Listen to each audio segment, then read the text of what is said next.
Assalamualaikum warahmatullahi wabarakatuh.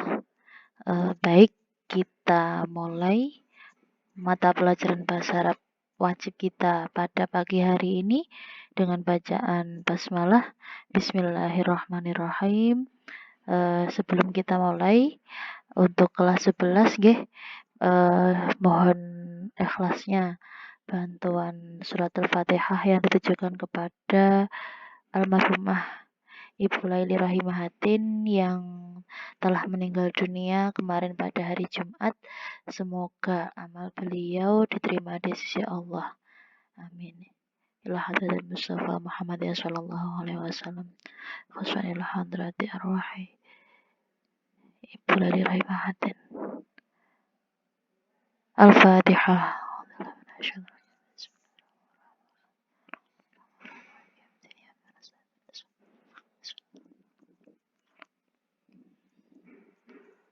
Al-Fatihah.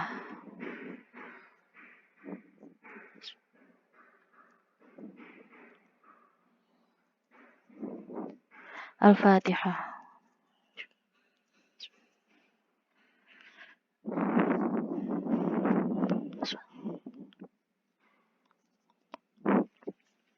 Baik,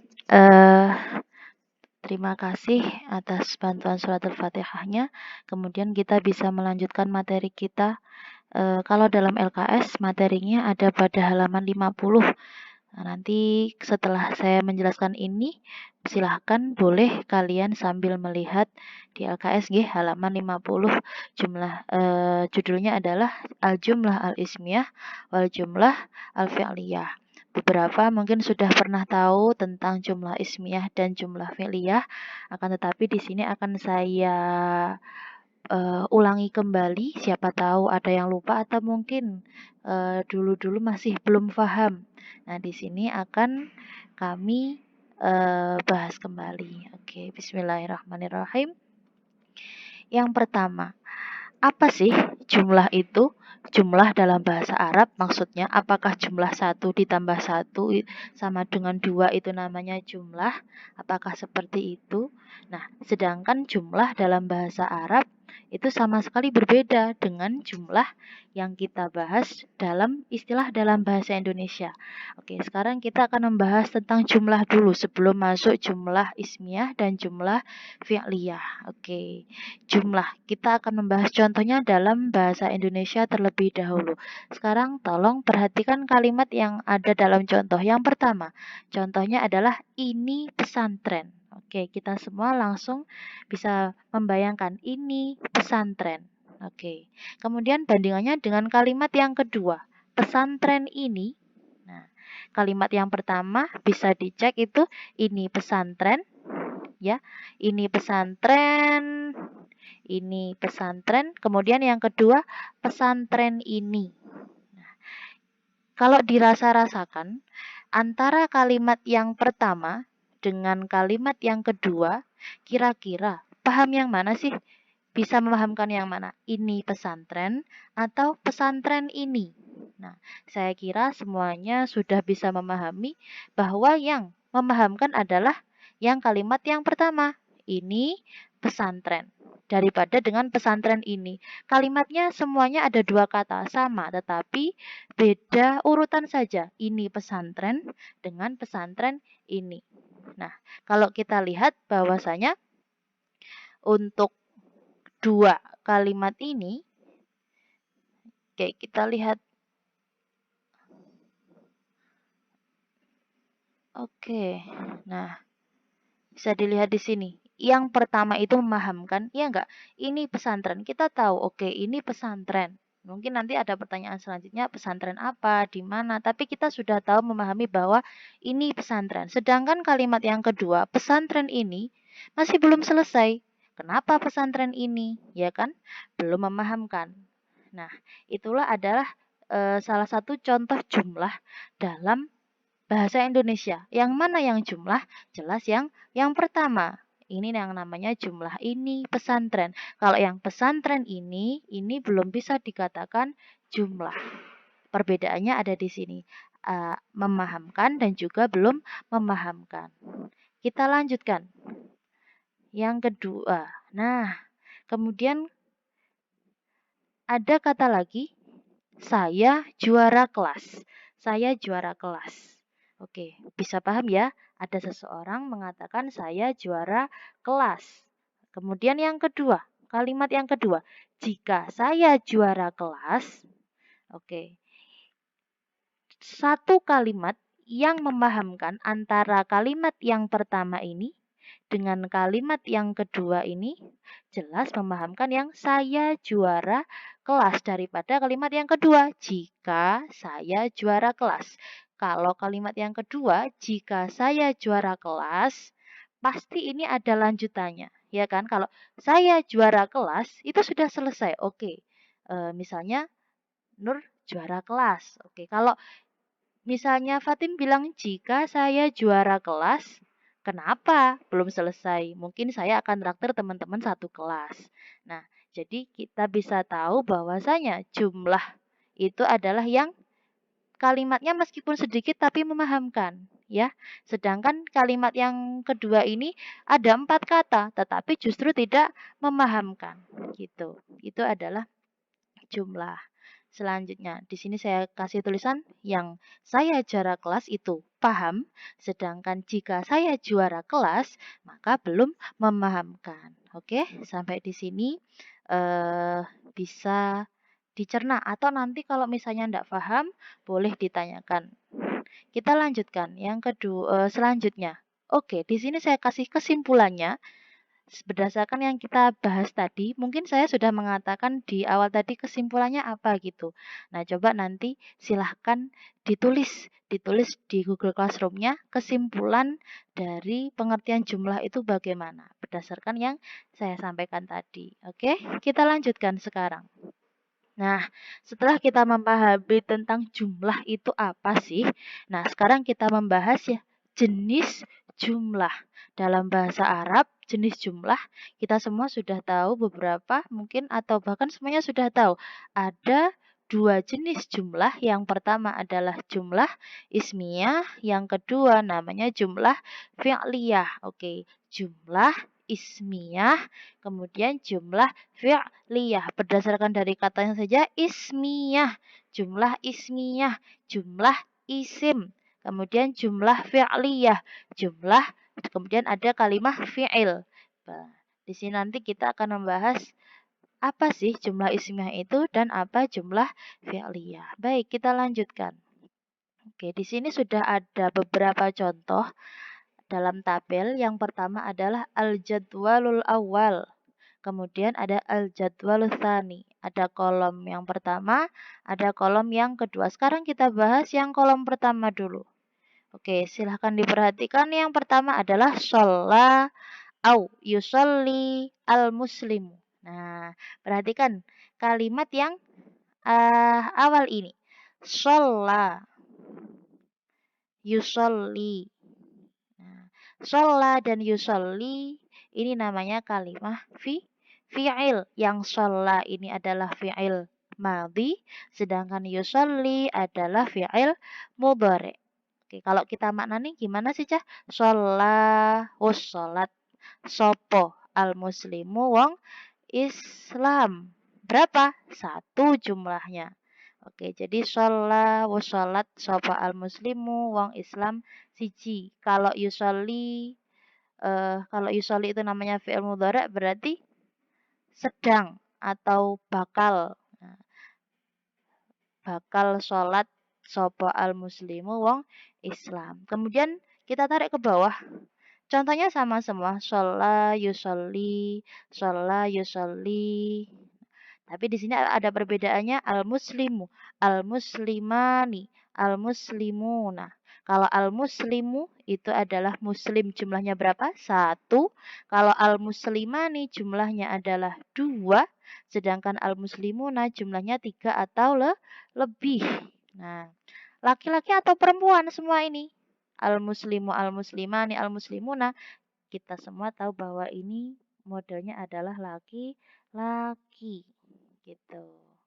Kemudian yang bawahnya lagi sholat, sholat, sholat. Kemudian tusolli, tusolli, tusolli. Beda dengan yang atas tadi. Kalau tadi sholla tanpa tak taknis, kemudian fi'il mudhari'nya yusolli, dan di sini tusolli. Apa yang membedakan? Kita lihat kalimat selanjutnya.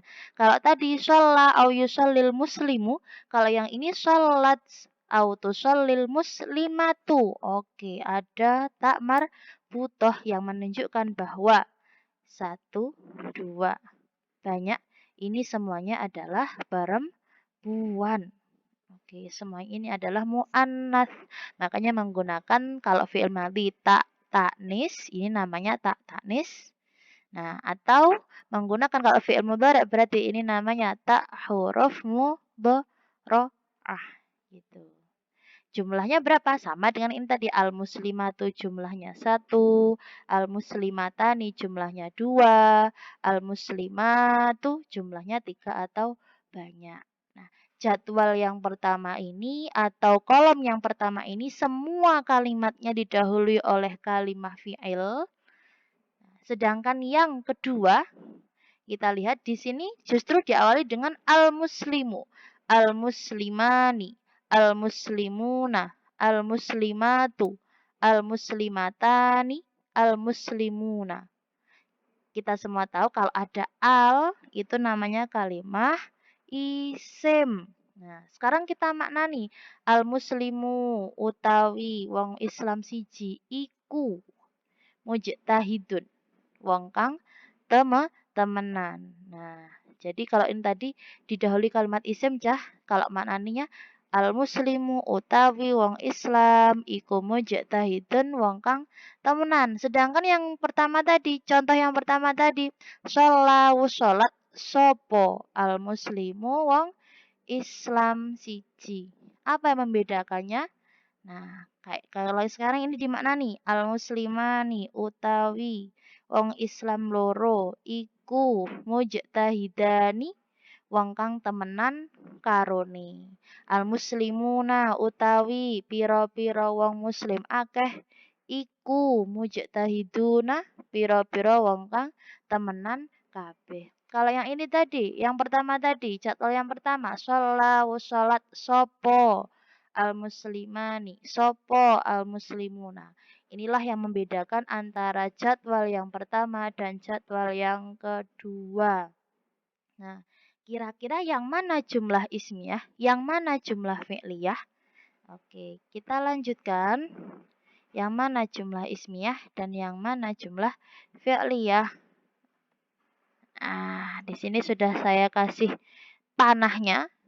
Yang pertama, al-jadwal awal diawali dengan jumlah yang diawali dengan kalimah fi'il, maaf, jadi kalimah fi'il disebut namanya al-jumlah fil jadwalil awal, jumlah di kolom yang awal ini itu sama al-jumlah al-fi'liyah disebut dengan jumlah fi'liyah. Kenapa? Karena didahului oleh urutannya adalah fi'il. Sholla yusolli tadi sudah saya jelaskan bahwa sholla yusolli sholat tusolli itu adalah kalimah fi'il. Kalau sholat atau sholat ini namanya fi'il madhi. Kalau yusolli tusolli ini namanya fi'il mudhari. Didahului fi'il, kalau ada fi'il berarti ada fa'il. Makanya jumlah yang awal ini disebut dengan jumlah fi'liyah. Sedangkan di jadwal yang kedua, al-jumlah fil jadwal tsani itu sama bil jumlah ismiyah. Jadwal yang kedua ini disebut dengan jumlah ismiyah. Kenapa?